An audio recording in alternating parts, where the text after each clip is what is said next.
the community that Global Peace Chain has created, it's not easy. The thing is, I got a lot of positivity from the entire team. So you're contributing with regards to mental health in society. This is what I want to do. I went down on the stage and the session went well. That was my moment. Different backgrounds. But the best thing, which I'll say again and again, is having non-judgmental society.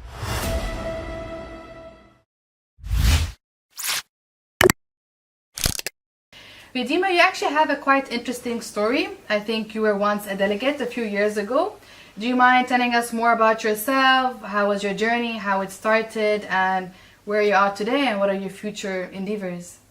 Thank you so much for having me for this podcast series. Well, I remember my journey when I applied for Global Peace Summit. And that was in which year? In 2020. Okay. And during the COVID times. And I was constantly worried, my family was worried that why you're going during the COVID times. And you know, when I came back from... Where did you go to? Where was the summit? Malaysia.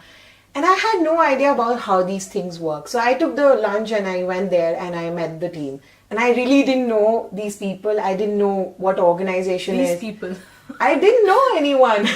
So that was my experience. It's like I just saw people. There was just one welcoming by Global Peace Chain, and everyone was telling about themselves. And there was a meditation session by a delegate from, I think, Thailand.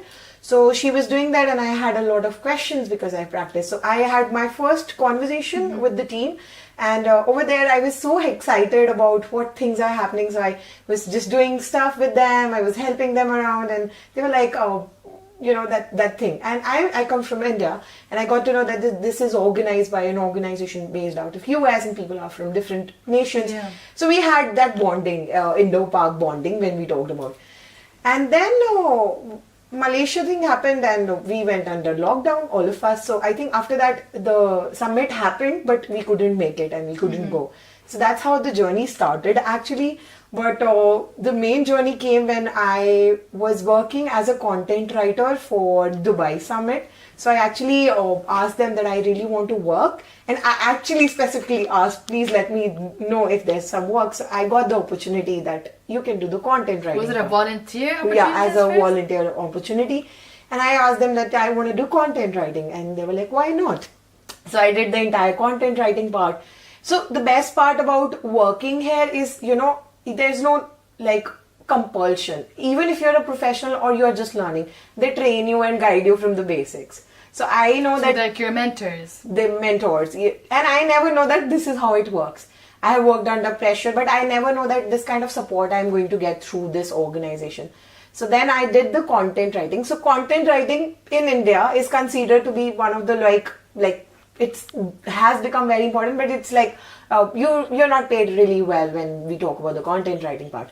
But when I went to that summit, I got the opportunity to actually do a meditation session in the summit itself. And that was like a life-changing moment. I was standing on the stage and I saw people.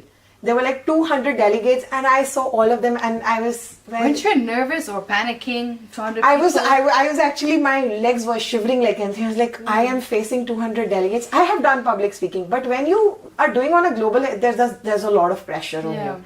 So when I went on the stage, I was like, if I'm going to fail, and the thing is, I got a lot of positivity from the entire team. So I went down on the stage and the session went well. And that was my moment, that this is what I want to do. And you know, when you go to a place, when you meet people, they make you realize what is your purpose in life. Trust me, I never knew that I would do this, something like this. So Dubai happened, and then the journey was almost over because I wasn't in touch with the team, and I was working for a corporate and I was busy with my work. So then we had a conversation, and he said that we all be doing something in New York. And I again asked them that I want to do this. And so you went into content writing again? So he's like, what do you want to do? I told them that I want to do something out of my comfort zone. I don't want to do something which I am already doing. So you challenge yourself basically. Yes. So they were like, we are okay with everything. So we started the New York project, and trust me, when we started the New York project, I was like working with Ahmed and I was working with Kamran and everything. it was not easy. And it was always like every day we were receiving so much of disappointment because of a new country, new people, and Disappointment from who and where exactly? oh, I didn't get. Like you receiving disappointment, you said? So basically, we used to go out and meet people and understand how the industry works. Because when you're setting up a stage at a country like United States, it is actually something which has already witnessed so many things. So every day I used so to maybe have, you're trying to make the summit like high expectations. Yeah. So maybe you felt the pressure to make it Yes. like be a great summit or something. yes. So when we went there was a lot of pressure on us to do things So you because became stressed and anxious. yes, and we had a lot of struggle before the summit. So every day we used to send people emails. People used to confirm us, and then they used to say, "No, we are not coming." And at the end moment, we were so stressful, and I used to call them that don't know what is going to happen. We were always having that thoughts in our head because when you organize at such a level, it's important to understand what challenges you face because everyone shows the best side, the brighter side, but no one's talk about the struggles, the Behind the sacrifices, scenes. the sleepless night you spend. Because I remember we used to work till night and used to wake up in the morning because we were so passionate about the work. So when New York happened, it changed my life. I think I would say that was the moment where I realized I was actually doing a full-time corporate job. I left my job when I was in US. I was like, I don't want to do this. This is not my purpose. And I remember a delegate coming to me. He was from Afghanistan. And he said, Ridhima, when you can organize a thing and you can host 80, 90 nationalities, you have to become the voice of people who don't have voices. And That's a beautiful message. and that was a Horeka moment for me that, okay, if I'm doing something that is going to help someone, that is going to change life, and I left my job and now I'm really proud that I took a 2-month break. I was on a mental health break.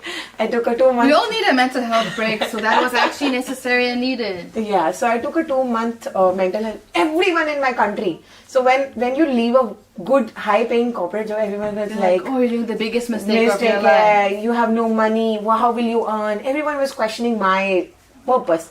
And I was like, you don't know my struggles, you don't know my hardships, you don't know what I've been through. And how Yeah. can you comment? And trust me, I was not this girl anymore. I was very shy. So you just I stuck was to your what you wanted and you and the put your best foot down. yeah, the best thing about USA was I wasn't judged for how I look. Because in India, I don't want to show this side, but I want to talk about in India there is a stigma of body shaming, of I telling think that's mostly global, Yeah. especially in the Oriental, Middle Eastern cultures. people judge you on how you look, what you say, what you wear, how color you have. And in US, I wasn't judged. I was accepted for who I am.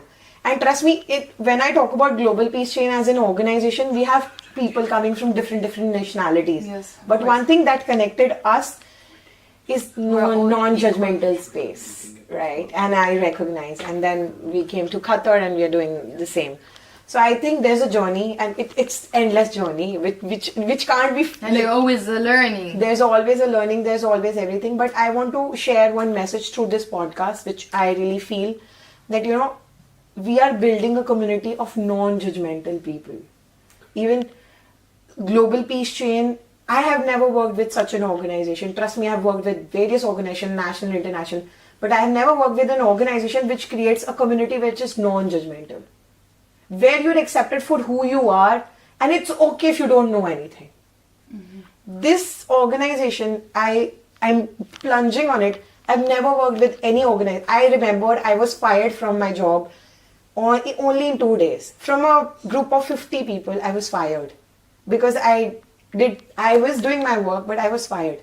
They fired me in 1 second without even knowing that what I'm going to do next. Because when you are working, you That's have part of life. It's full of unexpected events. Unexpected. So you always And- have to adapt to unexpected changes, events, decisions. And when I talk about unexpected, I actually launched my book Unexpected Hope.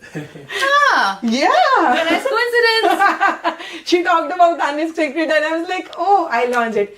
And you know why I wanted to do specifically with Global Peace Chain? Because that place the journey that I had changed me, changed my perspective. Now I just want to contribute to the society. And I have mental health issues till now, but I still talk about it. So you're contributing with regards to mental health in society, right? Yeah. And trust me, the community that Global Peace Chain has created, it's not easy. It's not easy to actually handle so many people from different backgrounds. But the best thing, which I'll say again and again, is having non-judgmental society.